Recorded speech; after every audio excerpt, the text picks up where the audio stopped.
नए कमरों में पुरानी चीज़ें रखता है कौन, फूटे हुए कुंडों में पानी रखता है कौन। हम ही संभाले हुए हैं इस विरासत को, वरना बुज़ुर्गों की निशानी रखता है कौन। एमएमएस न्यूज़ 24 में हमारे साथ मौजूद है ठाकुर राजेंद्र सिंह बघेल की विरासत को संभालने वाले कांग्रेस प्रत्याशी राजवीर सिंह बघेल। राजवीर सिंह बघेल ने 2020 के उपचुनाव में भी किस्मत आजमाई थी, क्योंकि भारतीय जनता पार्टी के जो उस दौरान जो उम्मीदवार थे मनोज चौधरी, उन्होंने कांग्रेस का दामन छोड़कर भारतीय जनता पार्टी से उम्मीदवार बने थे। उस दौरान भी लोगों ने काफ़ी इनके साथ सिंपैथी रही, लेकिन कुल मिलाकर हार का सामना करना पड़ा। कांग्रेस ने एक बार फिर 2023 में मुख्य चुनाव में बघेल साहब को टिकट दिया है। हम जानेंगे कि इस बार एक सतत संपर्क के बाद उनकी रणनीति क्या है। बघेल साहब, स्वागत है आपका। भाई साहब, ये बताएं कि एक लंबा समय आपने 1985 के पहले का भी देखें तो आपके परिवार को कांग्रेस ने टिकट दिया, आपके पिताश्री स्वर्गीय लंबे समय तक 3 बार एमएलए रहे। जी हाँ। आपको 2 बार उम्मीदवार बनाया है। इस बार आपकी क्या रूपरेखा है, थोड़ा सा बताएं।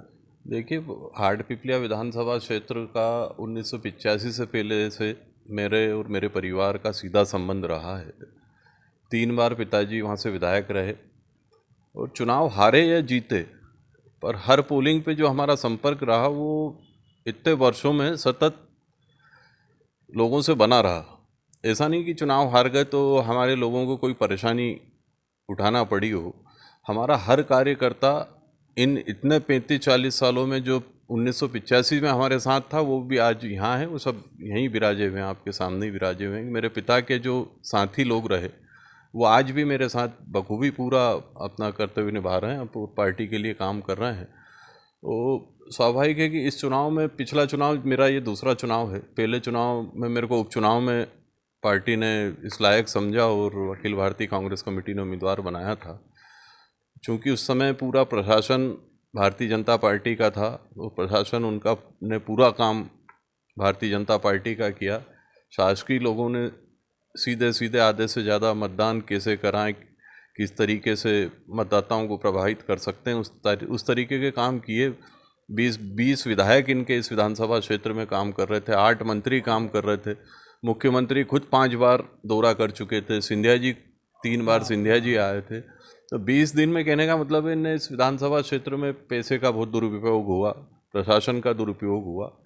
तो और उसके बाद भी जो 28 सीटों के जो चुनाव थे, उपचुनाव, उन 28 सीटों में दूसरे नंबर पे हमारी सीट रही सबसे कम हारने वालों। तो ये कहीं ना कहीं मतदाताओं का रुझान बताता है कि मतदाताओं का रुझान हमारे साथ था। प्रशासनिक रूप से उनको तोड़ मरोड़ की गई और उपचुनाव इसलिए हम लूज़ किया था। और अब मुझे पूरा विश्वास है कि सभी कार्यकर्ताओं की मंशा अनुसार, उनकी कार्यक्षमता के अनुसार मैं आपको ये बोल सकता हूँ कि हम 100% हाटपिपलिया विधानसभा क्षेत्र चुनाव जीतेंगे। अभी जैसे मैं आपके करीब बैठा था, उस दौरान आपके पास किसी का फ़ोन आया तो आपने कहा कि सीधा मुझे फ़ोन करें।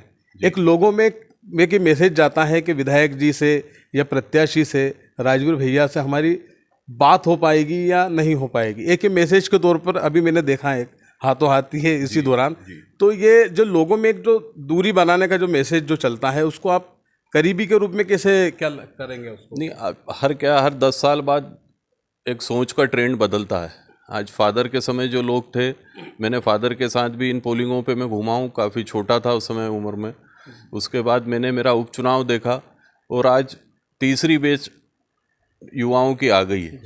हाटपिपलिया विधानसभा क्षेत्र में 10,000 मतदाता इस बार बढ़े हैं यूथ के, जिन्होंने कभी मतदान किया ही नहीं। उनकी सोच में और हम लोगों की सोच में और मेरे फादर की सोच में, तीनों में बड़ा डिफरेंस था। तो सब लोगों का मानसिकता अलग रहती है। हर मतदाता ये चाहता है कि मैं राजवीर सिंह की मदद कर रहा हूँ तो राजवीर सिंह मेरे को जानना चाहिए, सीधा कनेक्शन मेरा होना चाहिए। तो स्वाभाविक है, जो आदमी मेरी सीधे तौर पे मदद कर रहा है मैं उससे सीधा संपर्क रखता हूँ। 24 घंटे मेरा फ़ोन चालू रहता है और कोई भी गरीब से गरीब व्यक्ति भी मेरे को फ़ोन लगाता है। गांव में ऐसा नहीं है कि कोई एक व्यक्ति विशेष के लिए है। व्यक्ति विशेष हमारे वर्कर जरूर हैं, काम संभालते हैं, पर आम मतदाता की जब ऐसी मंशा है तो स्वाभाविक है मेरे को उससे उसी तरीके से जुड़ना पड़ेगा। अच्छा, जैसे ये बताएं कि आपके पिताजी की प्रतिद्वंदी रहे और वर्तमान में कांग्रेस में हैं खातेगांव कैंडिडेट दीपक जोशी जी। उनका एक परंपरागत जो क्षेत्र रहा है अपने हाट पिपलिया आपका जो क्षेत्र है, तो उनका जो प्रभाव का कहाँ तक आपको कुछ फ़ायदा लगता है मिलेगा? ये जोशी जी एक राजनीतिक संत की उपाधि जिनको प्राप्त थी और एक बड़ा नाम था अपने देश के लिए कैलाश जोशी जी का। उनके सुपुत्र दीपक जोशी हैं और पिछले 4 पीढ़ियों से मेरे और उनके पारिवारिक संबंध रहे। आमने सामने चुनाव में ज़रूर हम प्रतिद्वंदी रहे, पर हम दोनों के बीच में कभी ये नहीं हुआ कि कोई अनर्गल टिप्पणी हमारे द्वारा की गई हो या उनके द्वारा की गई हो। पार्टियों के मुद्दे पे हमेशा बहस ज़रूर हुई है और निश्चित तौर पे वो 2 बार उन्होंने इस क्षेत्र का प्रतिनिधित्व किया और कैलाश जोशी जी का गृहनगर हाट पिपलिया है, तो जिसको राजनीतिक संत की उपाधि प्राप्त हो, इस प्रदेश का मुख्यमंत्री जो रहा हो, तो उसका अपने आप में एक वजन उनका है क्षेत्र में और उसका प्रभाव हर मतदाता पे पड़ता है और उनका सहयोग हमको पूरी तरीके से मिल रहा है और जिसका फ़ायदा कांग्रेस पार्टी को मिलेगा 100%। अच्छा, एक जैसे देवास जिला का जो मुख्यालय है देवास, उसके चारों छोर पर हाट पिपलिया विधानसभा क्षेत्र है, तो कुछ ऐसा विशेष कुछ ऐसा करेंगे कि जैसे हर जगह से ये इंगित हो कि हाट पिपलिया है, कुछ ऐसा विशेष कुछ प्लानिंग में है आपके? वो तो संभव ही नहीं है क्योंकि चारों दिशाओं में आप सोचें कि शाहजहाँपुर रोड पे भी हाट पिपलिया लगता है। जो देवास से आप निकलो शाहजहाँपुर रोड पे जाओ तो हाट पिपलिया कॉन्स्टिट्यूंसी है, इंदौर जाओ तो हाट पिपलिया कॉन्स्टिट्यूंसी है, भोपाल के लिए आओ तो हाट पिपलिया कॉन्स्टिट्यूंसी है, राजोदा से जाओ तो हाट पिपलिया कॉन्स्टिट्यूंसी। तो देवास हमारा डिस्ट्रिक्ट मुख्यालय है, देवास के चारों तरफ हाट पिपलिया विधानसभा क्षेत्र लगता है। ये उस समय एक राजनीतिक वही थी कि इस क्षेत्र को इस तरीके से परिसीमन कर दिया गया।